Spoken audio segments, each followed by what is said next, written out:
Hello दोस्तों, वैदिक गणित के भाग 12 में आप सबका स्वागत है। इस वीडियो में हम देखेंगे कि द्वंद्व योग क्या है, द्वंद्व कैसे निकाला जाता है, किसी एक अंक की संख्या का, किसी दो अंक की संख्या का या किसी तीन अंक की संख्या का।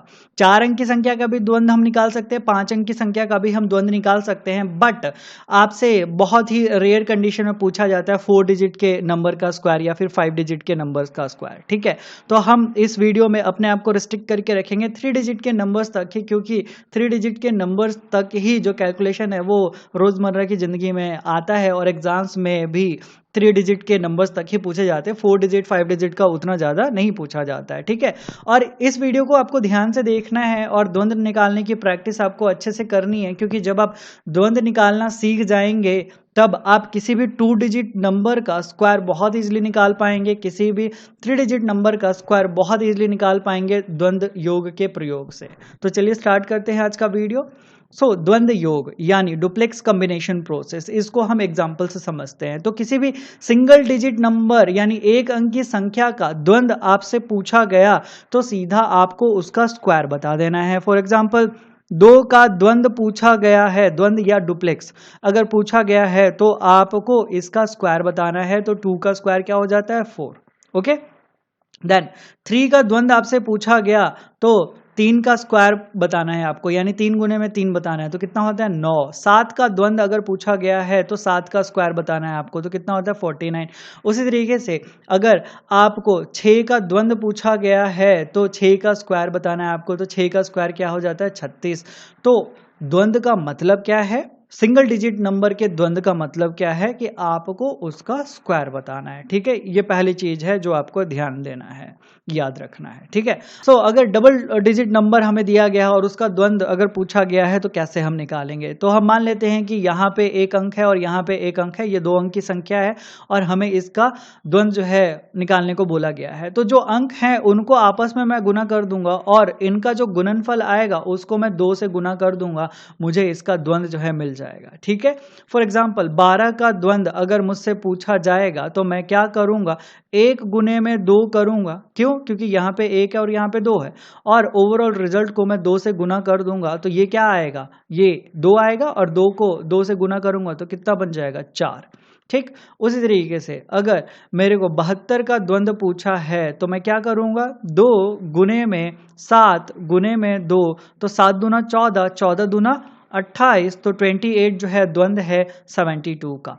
उसी प्रकार से अगर मुझे 63 का द्वंद्व पूछा जाएगा तो क्या करना है, 2 गुने में 6 गुने में 3 तो कितना आ जाएगा 6 तिया 18, 18 गुने में 2 36, तो 36 जो है द्वंद्व आ जाएगा 63 का। उसी प्रकार से 81 का अगर द्वंद्व पूछा जाएगा तो क्या करना है, 2 इंटू में 8 इंटू में 1 तो ये कितना हो जाएगा 16 इंटू में 1 तो ये 16 ही रहेगा। 16 जो है वो हमारा द्वंद्व रहेगा 81 का। लास्ट एग्जांपल ले लेते हैं 92। 92 का अगर द्वंद्व पूछा जाएगा तो क्या करना है, 2 इंटू में 9 इंटू में 2 तो कितना हो जाएगा 9 2 जा 18, 18 2 जा 36। ठीक है, तो आपको ये चीज जो है प्रैक्टिस करनी है। जितना ज्यादा आप प्रैक्टिस करेंगे उतना अच्छा रहेगा, क्योंकि आगे जाके ये काफी हेल्पफुल होने वाला है। अब हम देखते हैं कि 3 अंक की संख्या अगर दी गई है और उसका द्वंद्व पूछा गया है तो फिर हमें क्या करना है। मान लेते हैं कि मुझे एक संख्या दिया है 123। ठीक है, एक नंबर दिया गया है 123 और 123 का मुझसे द्वंद्व पूछा गया है। तो सबसे पहले मुझे क्या करना है, ये जो पहला डिजिट है 3 उसको मैं इस एक के साथ, यानी जो एक्सट्रीम एंड्स पे डिजिट हैं उनको मैं आपस में गुना करूंगा और उसका जो गुणनफल आएगा उसको मैं 2 से गुना कर दूंगा। तो 1 गुने में 3 और गुने में 2 कर देना है मुझे, और फिर मैं जोड़ूंगा बीच में जो ये अंक बचेगा उसका स्क्वायर, तो 2 का स्क्वायर। तो ये फाइनल आंसर क्या आ जाएगा, यहाँ पे ये आ जाएगा 6 और यहाँ पे आ जाएगा +4 तो ये हो जाएगा 10। तो 10 जो है वो द्वंद्व हो जाएगा 123 का। उसी प्रकार से 312 अगर हम ले लें, 312 का द्वंद्व अगर हमसे पूछा जा रहा है तो सबसे पहले हम क्या करेंगे, इस 3 को इस 2 के साथ गुना करेंगे तो 3 गुने में 2 और जो रिजल्ट आएगा उसको हम 2 से गुना करेंगे और हम जोड़ेंगे बीच में ये जो अंक बचा है 1 इसका स्क्वायर।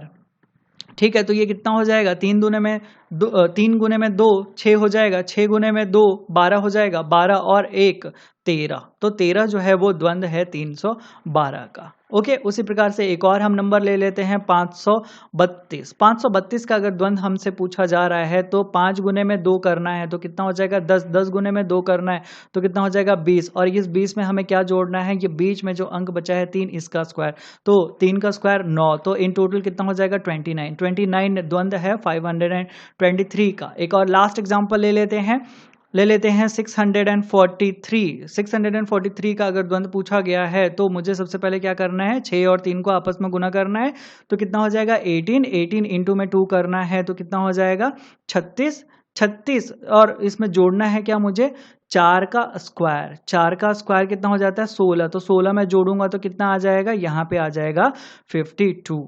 ठीक, तो 52 जो है वो द्वंद रहेगा 643 का। तो आशा करता हूं कि आप द्वंद निकालना जो है जल्दी से जल्दी सीख जाएंगे और बहुत आप प्रैक्टिस कर लेंगे, क्योंकि इसके प्रयोग से ही हम किसी भी 2 डिजिट नंबर का और किसी भी 3 डिजिट नंबर का स्क्वायर जो है बहुत ही इजीली निकाल सकते हैं। वहाँ पे हमें ये नहीं देखना है कि ये संख्या जो है 5 के साथ एंड हो रही है या नहीं, यानी लास्ट डिजिट 5 है या 6 है या 2 है या 1 है, हमें उन सब चीज़ों को देखने की ज़रूरत ही नहीं है। ये यूनिवर्सल मेथड के रूप में हम प्रयोग कर सकते हैं किसी भी 2 डिजिट या किसी भी 3 डिजिट नंबर का स्क्वायर निकालने के लिए। ठीक है, सो इन नंबर्स को आप होमवर्क के रूप में ट्रीट कीजिए और इन नंबर्स का आप द्वंद निकालिए उस मेथड से जो हमने अभी सीखा है, और जितना हो सके उतना प्रैक्टिस कीजिए। That's all in this video. आशा करता हूं कि वीडियो आपको पसंद आया होगा। वीडियो पसंद आया हो तो प्लीज़ वीडियो को लाइक कर दीजिएगा, वीडियो को शेयर कर दीजिएगा, और चैनल को आपने अभी तक सब्सक्राइब नहीं किया है तो प्लीज़ सब्सक्राइब कर दीजिएगा और बेल आइकन जरूर दबा दीजिएगा ताकि लेटेस्ट नोटिफिकेशन आप तक तुरंत पहुँच सके। मिलूंगा मैं अगले वीडियो में। Till then take care, bye bye, thank you.